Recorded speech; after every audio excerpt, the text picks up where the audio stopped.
You're the only one of these fools that I trust. I've got to do this.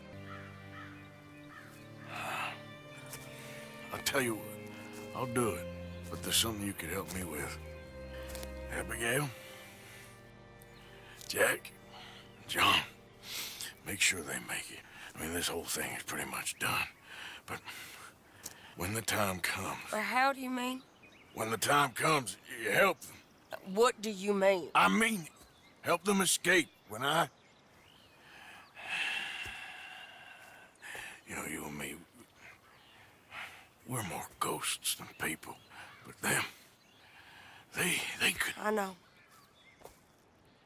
This is considered to be one of the most memorable lines in Red Dead Redemption 2. A line so memorable that writer and poet Hanif Abdurraqib titled his most recent Paris Review piece after it. Hanif describes the connection that he felt with the main character, Arthur Morgan, and how his sense of a broken moral compass and doubt regarding the concept of an afterlife was manifested in the protagonist. Within the article, Hanif reflects on his time as a debt collector. We either sympathize with his emotional exhaustion and search for meaning, invoking empathy and connection.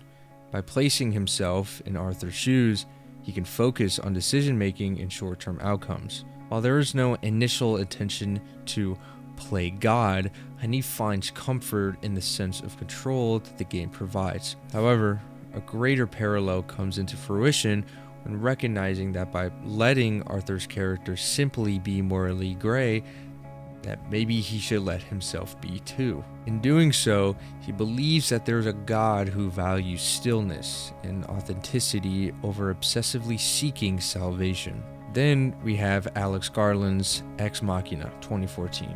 The film follows Caleb, a young programmer who won a chance to spend 7 days with his company's CEO, Nathan. At Nathan's remote research facility, Caleb learns he was chosen to test an AI human machine named Ava to determine if she passes for what is deemed true consciousness.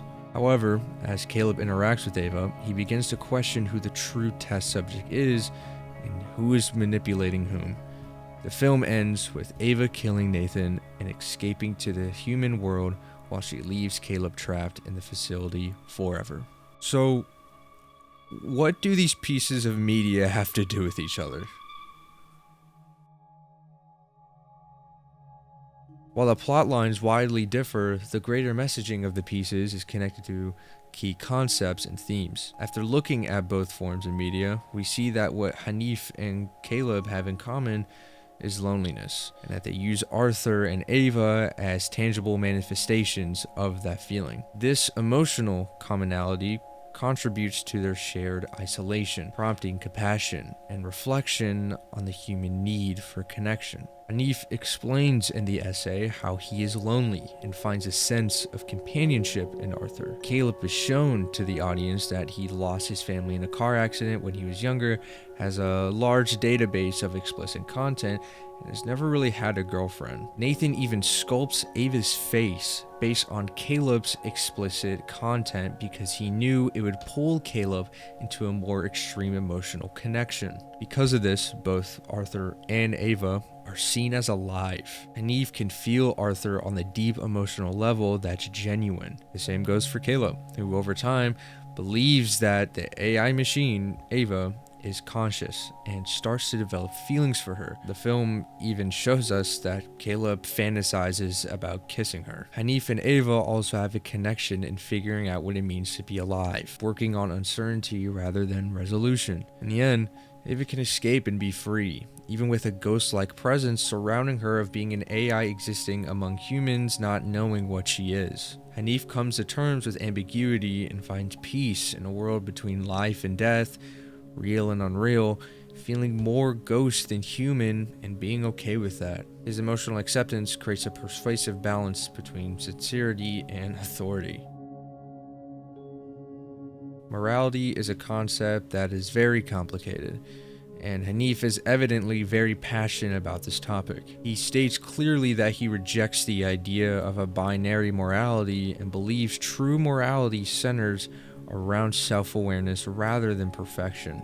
Hanif projects that philosophy onto the character of Arthur and recognizes that he is a good person who sometimes has to do bad things to survive. This logical reasoning breaks down morality into nuanced, realistic terms. He sees himself in Arthur, and due to this connection, he tries to save the character because it means that there is a possibility to save himself as well. This sense of reassurance leads to Hanif's godlike desire to rewrite fate for Arthur, trying to do everything good possible in the game to give Arthur a better ending. Hanif admires this role and finds comfort in it, a role similar to a god. Yet with this desire to rescue comes the realization that not even playing God can stop mortality. No matter how much you try, you simply cannot save Arthur. This dynamic is reflected closely in Caleb and Ava's relationship as well. Caleb believes he can control the outcome of someone else's story.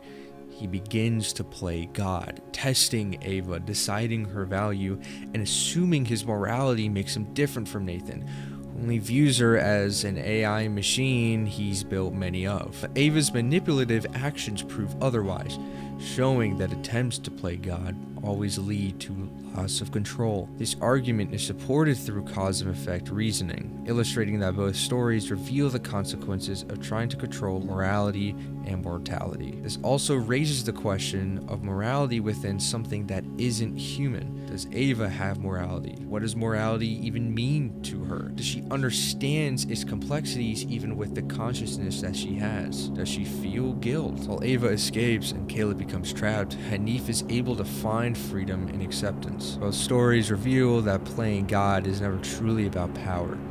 It is about the human desire to have control and a greater understanding of morality in the face of morality. Hanif's surrender to stillness juxtaposes Caleb's downfall, showing that peace comes not from rewriting fate, but from accepting its limits. In the end, both men confront the same truth. The more we try to master creation, the more it reminds us of how fragile and human we really are.